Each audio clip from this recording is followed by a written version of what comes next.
मरियम बहुत मासूम और रहमदिल बच्ची थी। वो अक्सर घर से करीबी पार्क में सैर करने जाया करती थी।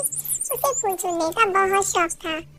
आज भी वो अपनी फूलों की टोकरी में फूल चुनकर डाल रही थी तो उसने देखा कि उसकी टोकरी में एक प्यारा सा चिड़िया का बच्चा मौजूद है जो किसी तरफ से उसकी टोकरी में आ गिरा था। उसे देखकर वो बहुत खुश हुई और अपने साथ घर लेकर आ गई।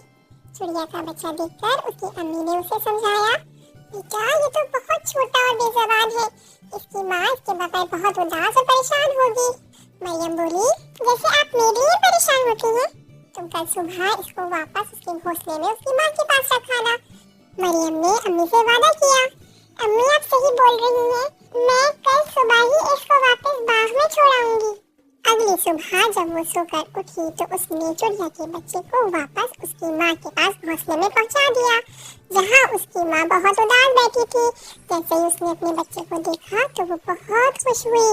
आज तो मरियम भी बहुत खुश थी क्योंकि उसने भी तो एक बेज़बान जानवर की मदद की थी।